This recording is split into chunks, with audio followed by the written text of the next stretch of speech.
Welcome to you, my dear students. Good morning, સુપ્રભાતમ, નમસ્તે. ગત વાર્તાલાપમાં આપણે સંસ્કૃત કાવ્ય વિશે ચર્ચા કરી હતી.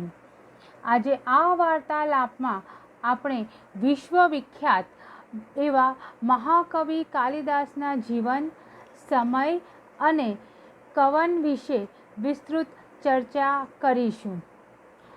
Valmiki, Vyas, and Kalidas are essence of the history of ancient India. મહર્ષિ અરવિંદ કહે છે કે પ્રાચીન ભારતીય ઇતિહાસમાં વાલ્મીકી, વ્યાસ અને કાલિદાસ એ ત્રણ સારરૂપ છે.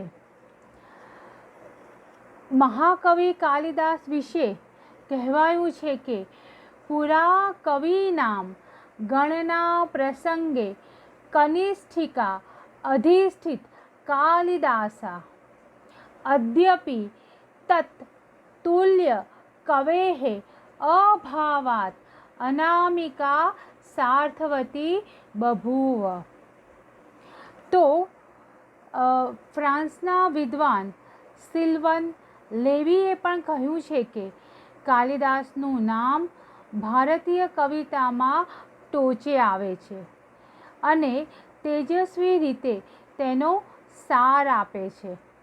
The name of the Kalidas overtops Indian poetry and sums it up brilliantly. તો ઘણીવાર ખુદ ઇતિહાસ જ દંતકથા સમો હોય છે અને તેથી કહેવાતા ઇતિહાસની ઐતિહાસિકતા શંકાસ્પદ હોય છે.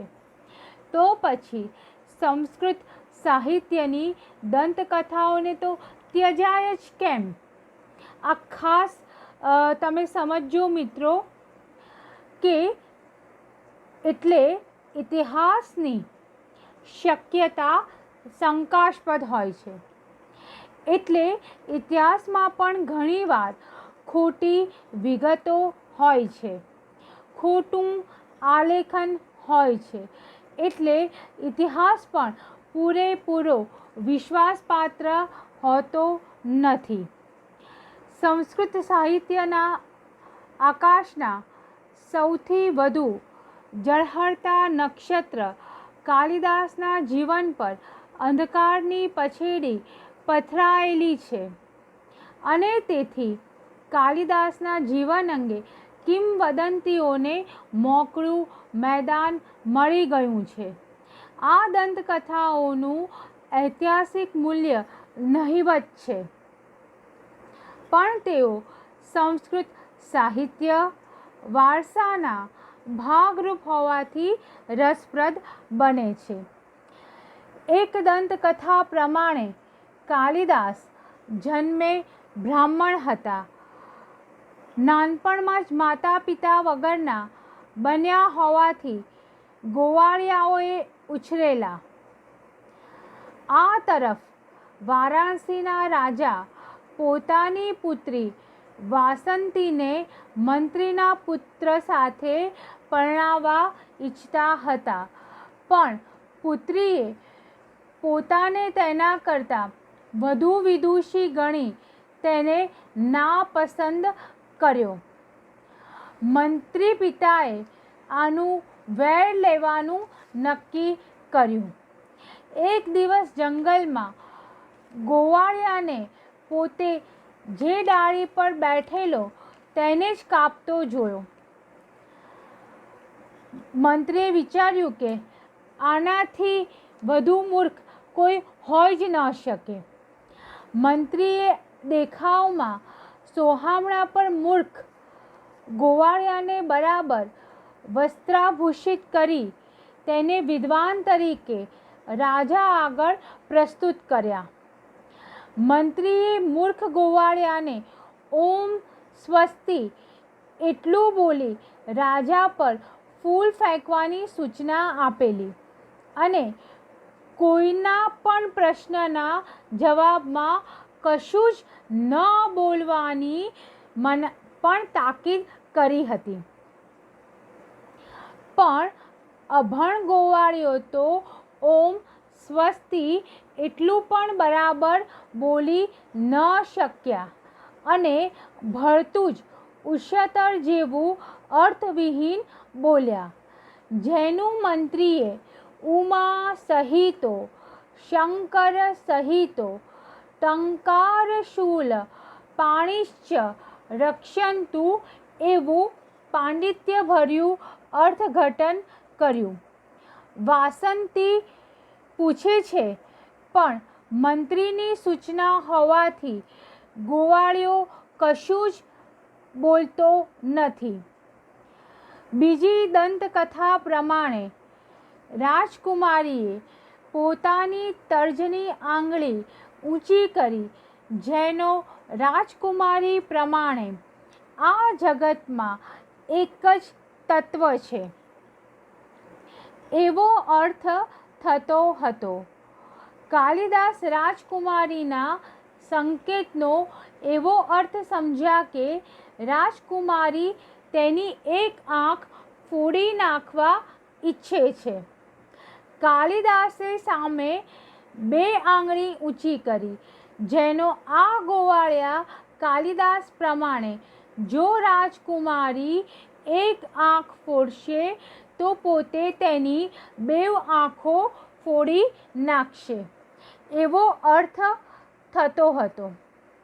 પણ પંડિતોએ જગતમાં પ્રકૃતિ અને પુરુષ એમ બે તત્વો છે એવું અર્થઘટન કર્યું.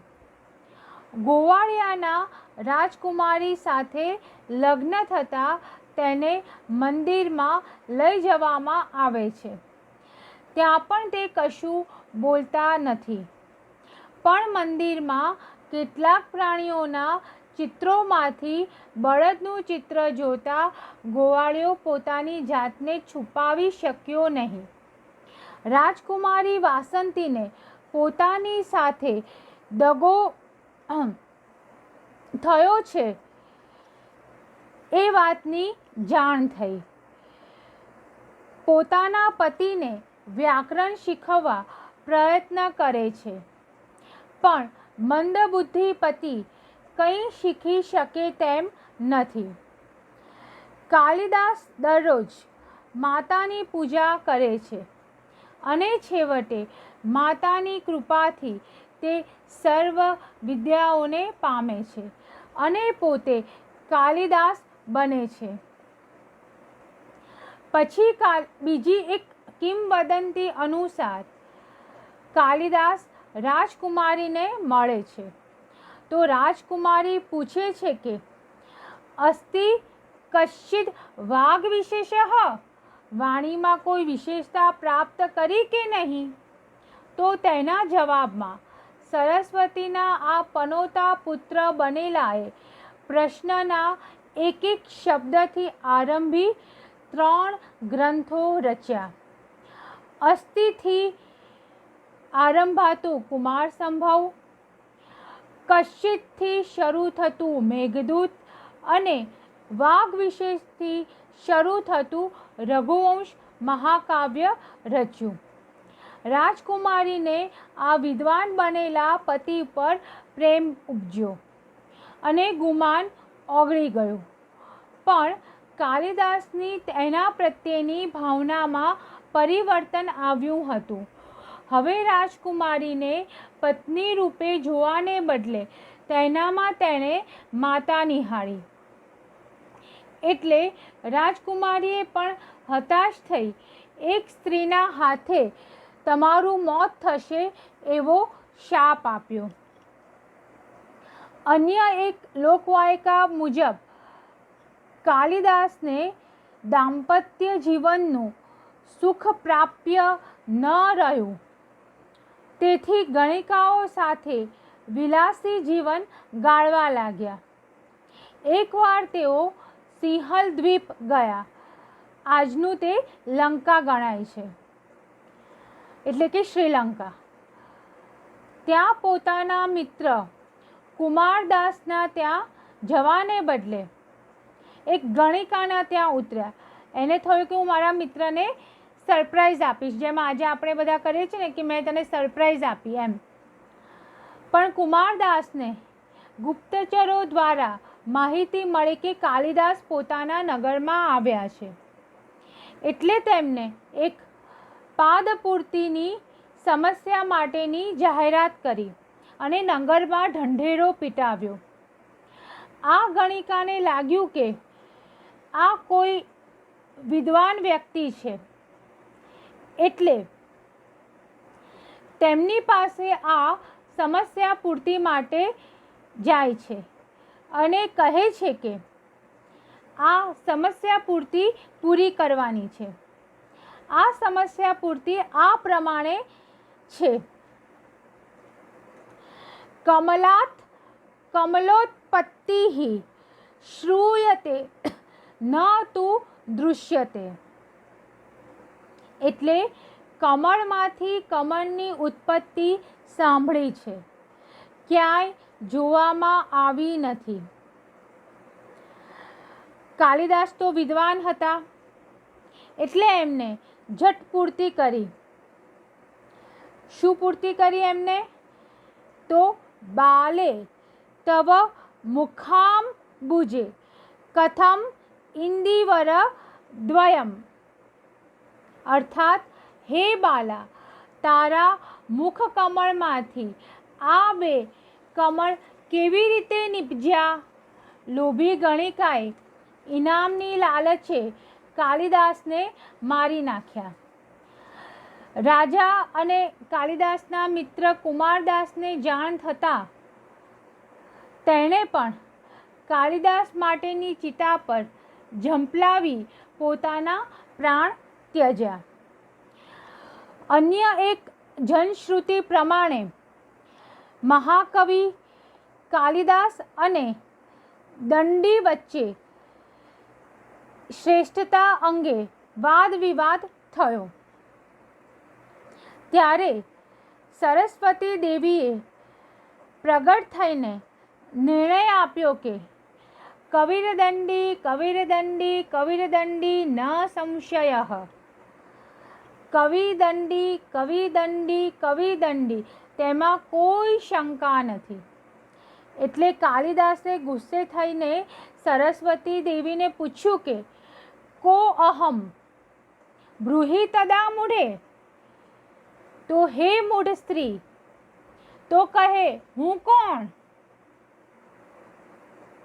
ત્યારે સરસ્વતીએ ઉત્તર આપ્યો કે ત્વમેવ એવ અહમ ન સંશયઃ. તું તો હું જ છું, એમાં શંકા નથી. અન્ય એક લોકવાયકા પ્રમાણે મહાકવિ કાલિદાસ અને ભવભૂતિને સમકાલીન દર્શાવતી દંતકથા પણ મળે છે.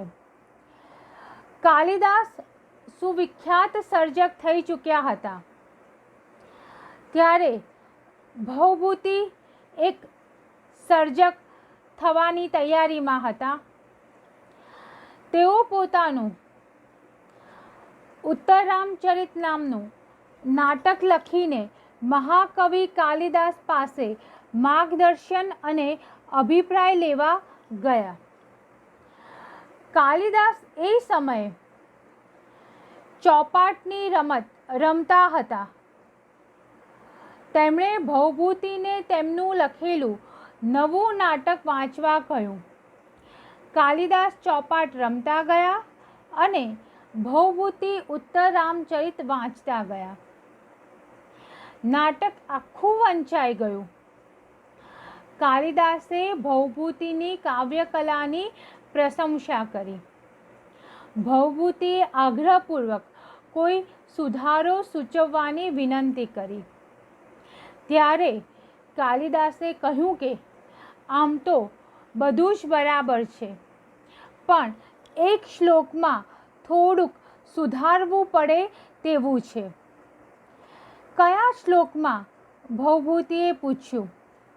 કાલિદાસે બતાવ્યું, જે ઉત્તરરામચરિતનો પહેલા અંકનો 27મો શ્લોક હતો. किमपि किमपि मंदम मंदम आसक्ति योगात् अविरलित कपोलम जल्पतोः अक्रमेण अशिथिल परिरंभ व्यापृत एक एक दोष्णोः अविदित गतयामा रात्रिः एवं व्यरंसित। આ આખો જે શ્લોક છે એના ચોથા ચરણમાં રાત્રિ એવં વ્યરંસિતમ પાઠ છે। હવે ત્યાં એવમમાંથી અનુસ્વાર દૂર કરીને રાત્રિ એવ વ્યરંસિત એવો પાઠ લેવો જોઈએ એવું સૂચવ્યું। કારણ કે એક અનુસ્વારથી પણ આખા અર્થ બદલાઈ જાય છે। તો શું થયું? આ શ્લોકમાં રામ સીતા પાસે ભૂતકાળની સ્મૃતિ વાગોળી રહ્યા છે। ત્યાં તેઓ કહી રહ્યા છે કે ગોદાવરીના તટે આપણે હતા ત્યારે રાત્રે એકબીજાની અતિ નિકટ આવ્યા હતા, ગાલથી ગાલ અડકાડ્યા હતા, કોઈ ક્રમ વિનાનું બોલતા હતા, એકબીજાના હાથ ગાઢ આલિંગનમાં ગૂંથાયા હતા અને આ પ્રકારે આ રીતે એવમ જો ઉપર આપણે અનુસ્વાર રાખીએ એવમ તો અર્થ થાય આપણી રાત્રિ પસાર થઈ ગઈ તે ખબર ન પડી। તો કાલિદાસે જે એવમના સ્થાને એવ મૂકવાનું સૂચવ્યું જેથી અર્થ બદલાઈ ગયો અને આમ કેવળ રાત્રિ જ પસાર થઈ ગઈ। એટલે તમે મિત્રો જુઓ કે એક અનુસ્વારથી આખા અર્થમાં પરિવર્તન આવ્યું। તો આવી દંતકથાઓ આપણને પ્રાપ્ત થાય છે। આમ તો મહાકવિ કાલિદાસ વિશે ઘણી બધી દંતકથાઓ આપણને પ્રાપ્ત થાય છે, પરંતુ તમારી આગળ થોડીક દંતકથાઓની મેં રજૂઆત કરી। હવે કાલિદાસના વ્યક્તિત્વ વિશે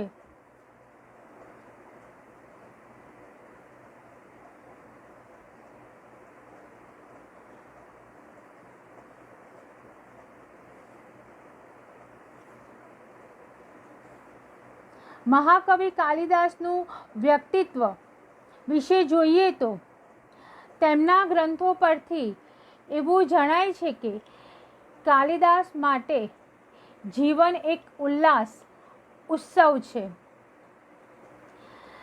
તેમના ગ્રંથોમાં પદે પદે આ બાબતો ડોક્યા કરે છે। તે આશાવાદી કવિ છે। કાલિદાસ સ્ત્રી અને પ્રકૃતિ બંનેને ભરપૂર ચાહે છે અને તેમની કૃતિઓના આલેખન પરથી જણાય આવે છે। પ્રકૃતિના સૌમ્ય રૂપો તેમને વધુ પ્રિય છે। સ્વભાવે નમ્ર છે। ઉજ્જૈની તેમને વિશેષ પ્રિય છે અને તે પ્રમાણે વાલથી ઉજ્જૈનીનો ઉલ્લેખ કરેલો છે, એટલે તેમનું વતન ઉજ્જૈની હોઈ શકે। પણ સમસ્ત ભારત વર્ષ તેની કૃતિઓમાં નિરૂપણ પામ્યું છે। તેને રાષ્ટ્રીય કવિ તરીકે ઓળખવામાં જરા પણ અત્યુક્તિ નથી। ધર્મમાં તે ઉદારમતાવલંબી છે, આમ શૈવ જણાય છે, પણ ધર્માંધતાનો તેનામાં સદંતર અભાવ વર્તાય છે। આમ કાલિદાસ એ ભારતે વિશ્વને આપેલી અનમોલ ભેટ છે અને કેવળ ભારત વર્ષનો જ નહીં પણ વિશ્વનો અમૂલ્ય વારસો છે। હવે આપણે મહાકવિ કાલિદાસના સમય અંગે ચર્ચા કરીએ તો મહાકવિ કાલિદાસનો સમય એ સંસ્કૃત સાહિત્યનો કદાચ સૌથી વધુ ગૂંચવાડા ભર્યો પ્રશ્ન છે. એક જનશ્રુતિની પરંપરા કાલિદાસને વિક્રમાદિત્ય સાથે જોડે છે, તો બીજી જનશ્રુતિની પરંપરા કાલિદાસને ભોજ રાજા સાથે જોડે છે. એટલે કિંવદંતી કાલિદાસનો સમય નક્કી કરવામાં સહાયરૂપ બની શકે તેમ નથી. મહાકવિ કાલિદાસના સમય વિશે બે મતો પ્રચલિત છે. એક મત પારંપરિક કે પરંપરાગત મત તરીકે ઓળખાય છે. આ મતમાં મહાકવિ કાલિદાસનો સમય ઈસવીસન પૂર્વે પહેલી સદીનો માનનારાઓમાં પ્રાધ્યાપક જી.સી. ઝાલા, સી.વી. વૈદ્ય અને પ્રાધ્યાપક શેમ્બવણેકરનો સમાવેશ થાય છે. બીજો ગુપ્ત મત સંજ્ઞાથી ઓળખાય છે. ઈસવીસનના 5મા સૈકાની આસપાસ વિક્રમાદિત્ય રાજા થઈ ગયા અને તેના સમયમાં કાલિદાસ થઈ ગયા એવો મત કીથ, યાકોબી, દાસગુપ્તા આદિ વિદ્વાનો આપે છે. પણ અંતે આપણે ડૉક્ટર એમ.ડી. પરાડકર સાહેબના મત સાથે સંમત થવું પડશે. તેઓ કહે છે કે અંતે આપણે એ સ્વીકારવું પડે કે કાલિદાસનો સમય નક્કી કરવા માટે સીધો અને અકાટ્ય એવો કોઈ પુરાવો મળ્યો નથી. પારંપરિક મત અને ગુપ્ત મત એ બેની વચ્ચે પારંપરિક મત કેવળ સંભવિતતાઓની વાત કરે છે, જ્યારે ગુપ્ત મતના સમર્થનમાં સાંયોગિક પુરાવાઓ ઘણા છે અને અત્યારની આપણી જ્ઞાનની સ્થિતિમાં તેને અનુમોદન આપવું રહ્યું. તો હવે પછીના વ્યાખ્યાનમાં આપણે મહાકવિ કાલિદાસના કવન વિશે વિસ્તૃત માહિતી મેળવીશું. આપ સૌને શુભેચ્છાઓ. Stay safe, stay home and take care.